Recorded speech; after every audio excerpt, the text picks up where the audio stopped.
जोवर पुरावा मिळत नाही तोवर धनंजय मुंडेंचा राजीनामा घेणार नाही असं वक्तव्य अजित पवार यांनी केल्याची माहिती सूत्रांनी दिली आहे।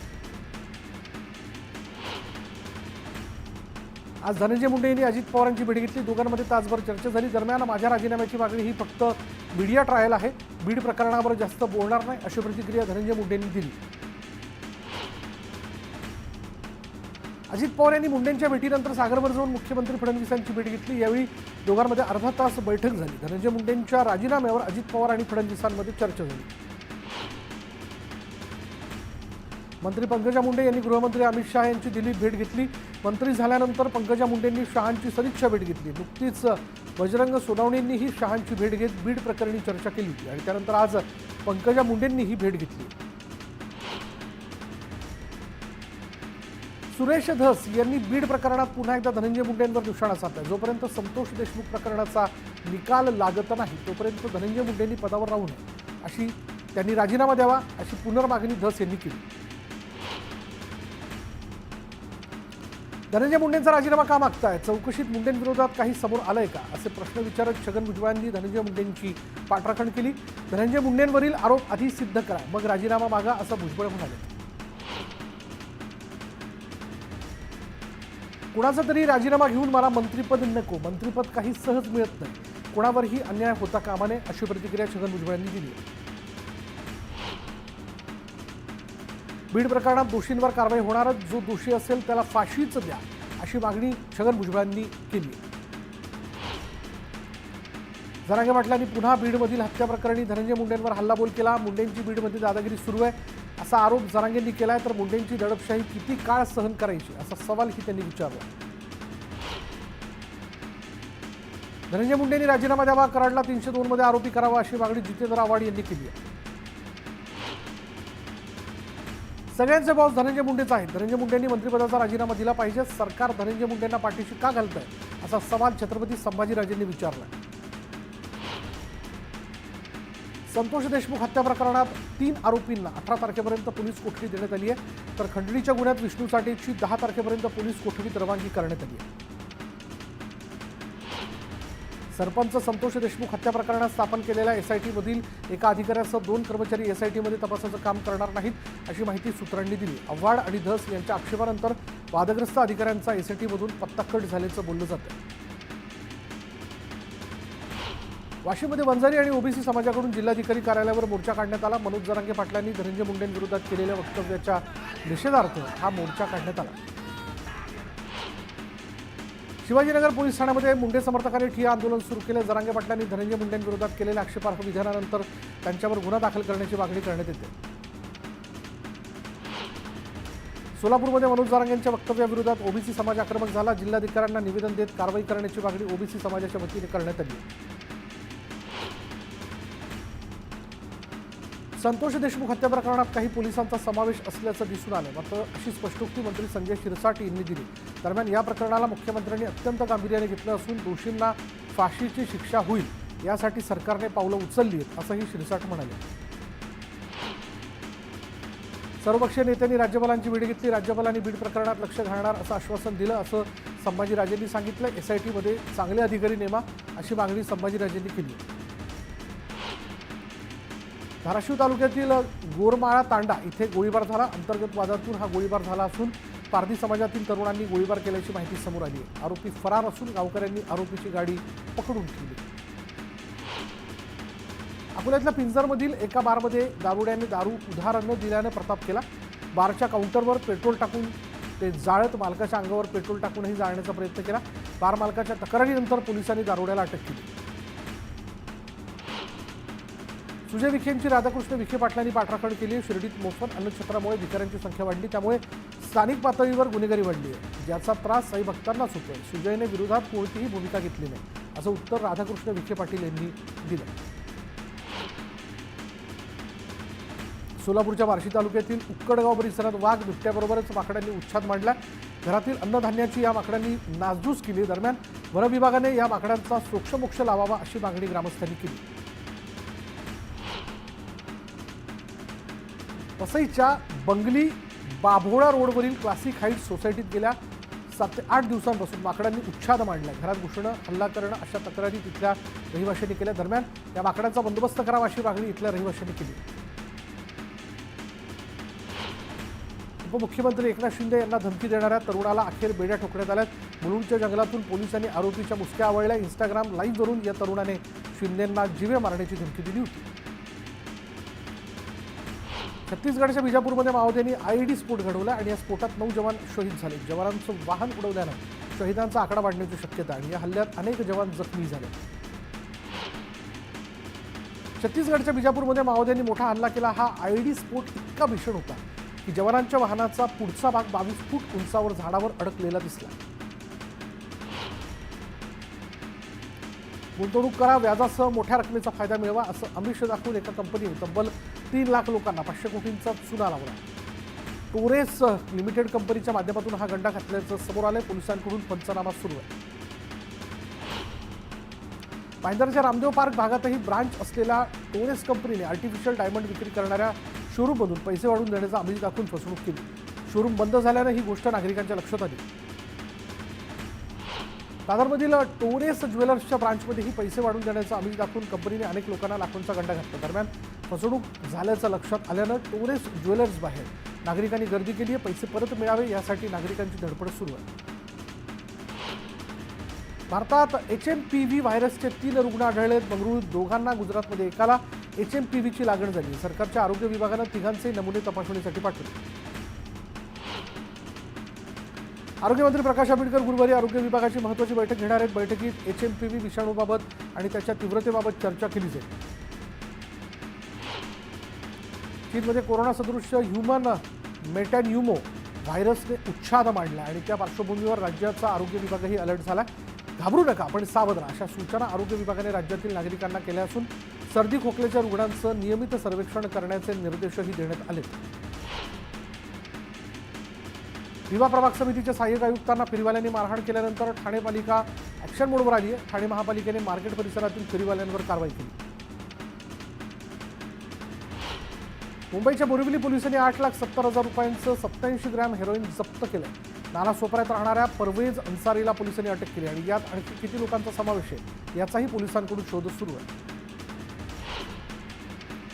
छत्रपती संभाजीनगर शहरात ऑनर किलिंगची धक्कादायक घटना घडली. 17 वर्षीय मुलीला 200 फूट डोंगरावरून ढकलून तिची हत्या करण्यात आली. प्रेम प्रकरणातून सख्या चुलत भावानेच बहिणीची हत्या केल्याचं समोर आलं.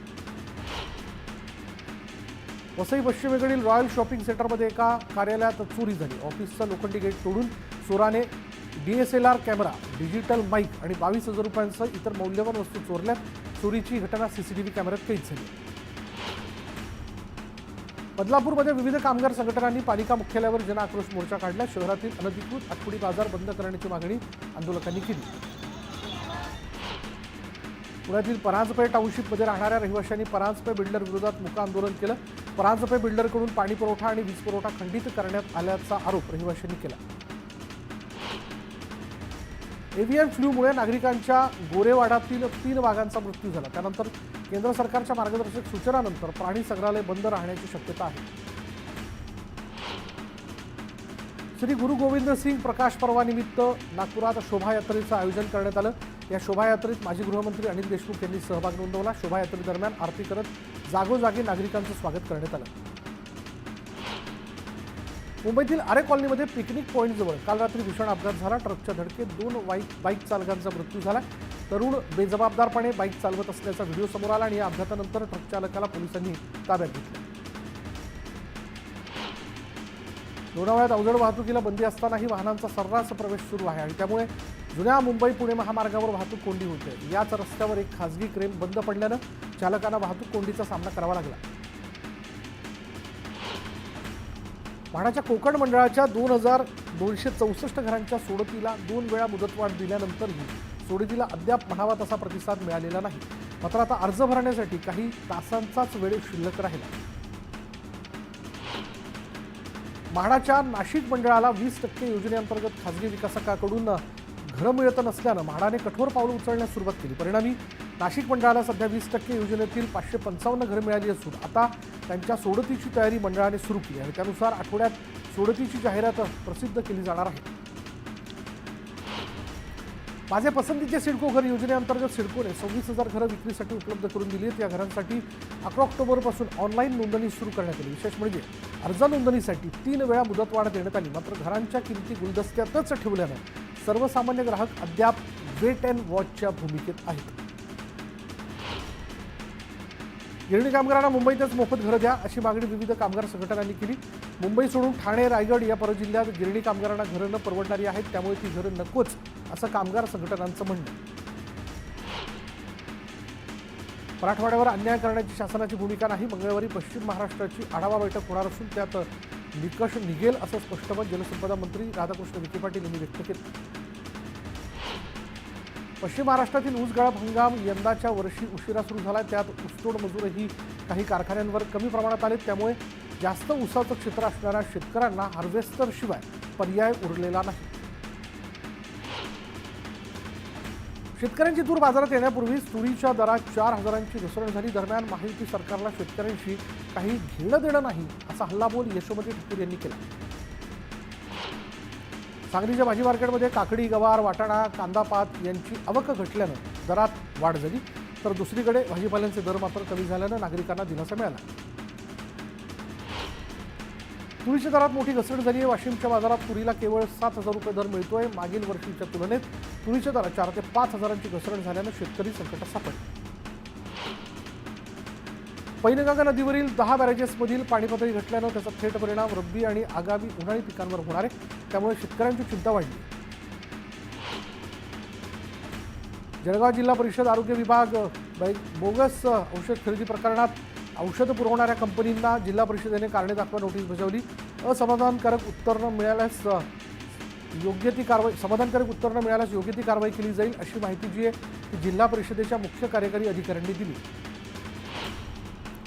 मुंबई गोवा महामार्गावरील ओसरगाव इथे टोलनाका उभारण्यात आला। टोलनाका सुरू नसला तरीही पोलीस अधिकारी पर्यटकांकडून टोल वसूल करत असल्याचा आरोप नितेश राणेंनी केला।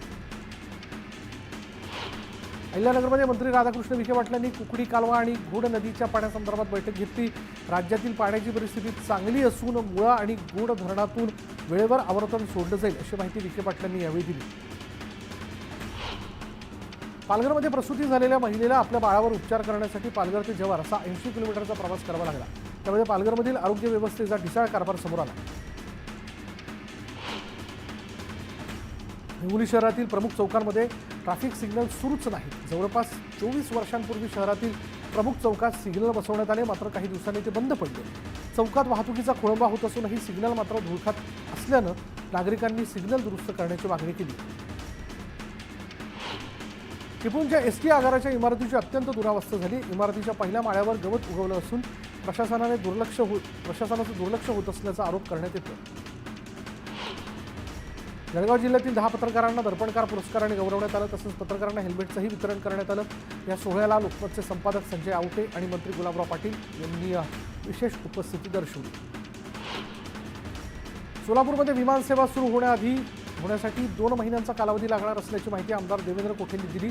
त्यामुळे विमानातून प्रवास करण्यासाठी सोलापूरकरांना आणखी काही काळ प्रतीक्षा करावी लागणार आहे। हिंगोलीच्या उमेद अभियानाच्या वतीनं विभागस्तरीय मिनी सरस या प्रदर्शनाचं आयोजन करण्यात आलं। बचत गटाच्या वतीनं उत्पादित वस्तू विक्रीसाठी स्टॉल्स उपलब्ध करून देण्यात आले आणि या प्रदर्शनाचं उद्घाटन जिल्हाधिकारी अभिनव गोयल यांच्या हस्ते करण्यात आलं। चोपडा शहरात आमदार चंद्रकांत सोनवणे यांच्या हस्ते आज कापूस खरेदी केंद्राचा शुभारंभ करण्यात आला। यावेळी सोनवणेंनी कापसाच्या खरेदी निकषाबाबत काही बदल करण्यासंदर्भात जिल्हाधिकारी आणि मंत्री रक्षा खडसेंशी संवाद साधला। त्यानंतर शेतकऱ्यांनी सोनवणेंचा सत्कार केला। हवेत गोळीबार प्रकरणी कैलास फडसह इतर 2 जणांच्या पिस्तुलांचे लायसन्स रद्द करण्यात आले। अंजली दमानिया यांनी फड यांच्या गोळीबार करतानाचा व्हिडिओ पोस्ट केला होता आणि दरम्यान या संदर्भात आता पोलीस अधीक्षकांकडून कारवाई करण्यात आली। रायगड जिल्ह्यात मत्स्य उत्पादनात मोठ्या प्रमाणात घट झाल्याचं समोर आले। जवळपास 81,000 मेट्रिक टन उत्पादनात घट झाली आणि त्यामुळे रायगडमधील मच्छीमार बांधव चिंतेत आहेत। महाराष्ट्रभर पोलीस दलाच्या वर्धापन दिनाच्या निमित्तानं अमरावती पोलीस आयुक्तालयात आरोग्य तपासणी शिबिर घेण्यात आलं। या शिबिरात पोलीस अधिकारी आणि कर्मचाऱ्यांनी आपली आरोग्य तपासणी करून घेतली। चिपळूण इथल्या चिंचनाकामधील छत्रपती शिवाजी महाराजांच्या चौकाचं सौंदर्य खुलणार आहे। चौकात कारंजा कामाला सुरुवात करण्यात आली आहे। जुना कृत्रिम धबधबा तोडून इथे नवीन कारंजा लावण्यात येणार आहे। पोलीस स्थापना दिनानिमित्त नांदेडमध्ये पोलीस प्रदर्शनीचं आयोजन करण्यात आलं। या प्रदर्शनीमध्ये सायबर सुरक्षा, बॉम्ब शोधक पथक, वाहतूक सुरक्षा यासह पोलिसांच्या कार्यप्रणालीबाबत विद्यार्थ्यांनी माहिती जाणून घेतली। श्री गुरु गोविंद सिंग प्रकाश पर्वाच्या निमित्ताने नागपुरात शोभायात्रा काढण्यात आली। माजी गृहमंत्री अनिल देशमुख यांच्यासह मोठ्या संख्येने नागरिकांनी शोभायात्रेत सहभाग घेतला। पोलीस दल स्थापना दिनाच्या निमित्ताने यावलच्या साने गुरुजी विद्यालयात जनजागृतीपर कार्यक्रम घेण्यात आला। यावेळी लैंगिक अत्याचार प्रतिबंधक कायदा आणि बालकांच्या हक्कांसंदर्भात विद्यार्थ्यांना माहिती देण्यात आली।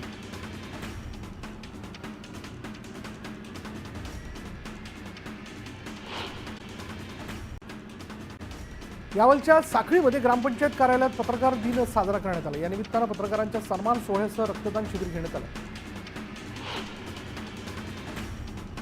परभणीमध्ये राज्यमंत्री मेघना बोर्डीकर यांनी 6 रुग्णवाहिकांचं लोकार्पण केलं। यावेळी जिल्हाधिकारी कार्यालयामध्ये आढावा बैठक घेत केंद्र आणि राज्य सरकारच्या योजना प्रभावीपणे राबवण्याच्या सूचना बोर्डीकरांनी दिल्या। वर्ध्यात मराठी पत्रकार दिनाच्या निमित्ताने वर्धा श्रमिक पत्रकार संघाचा 4था स्तंभ पुरस्कार वितरण कार्यक्रम पार पडला। या कार्यक्रमात खासदार अमर काळे, माजी खासदार रामदास तडस, विजय जावंदिया, सुधीर दिवे यांनी उपस्थिती दर्शवली। खेडच्या वाफगाव किल्ल्यावर महाराज यशवंतराव होळकर यांचा 225वा राज्याभिषेक सोहळा साजरा करण्यात आला। यावेळी गंजी नृत्य आणि धनगरी वाद्यांच्या तालात पालखीची मिरवणूक काढण्यात आली। विद्यार्थ्यांच्या कलागुणांना वाव मिळावा यासाठी अमरावती जिल्हा व्यवसाय शिक्षण आणि प्रशिक्षण विभागाच्या वतीनं तंत्र प्रदर्शनाचं आयोजन केलं जातं। यंदा संत गाडगेबाबा महाविद्यालयात या प्रदर्शनाचं आयोजन करण्यात आलं आणि याचं उद्घाटन खासदार बळवंत वानखेडे यांच्या हस्ते करण्यात आलं। प्रदर्शनात 162 मॉडेल्स सादर करण्यात आले। धरणगावापासून जवळ असलेल्या डॉक्टर हेडगेवार ग्रामपंचायत कार्यालयात भाजपचे जिल्हाध्यक्ष हरिभक्त पारायण ज्ञानेश्वर जळकेकर महाराज यांच्या उपस्थितीत अनेक कार्यकर्त्यांनी जाहीर प्रवेश केला। यावेळी अनेक नेत्यांसह पदाधिकारी आणि कार्यकर्ते उपस्थित होते। नाशिक परिक्षेत्राचे विशेष पोलीस महानिरीक्षक दत्तात्रय कराळे यांनी मंत्री गुलाबराव पाटील यांची भेट घेतली। पाळजीतील पाटलांच्या निवासस्थानी ही भेट झाली। यावेळी जिल्ह्यातील कायदा सुव्यवस्थेबाबत दोघांमध्ये चर्चा झाली।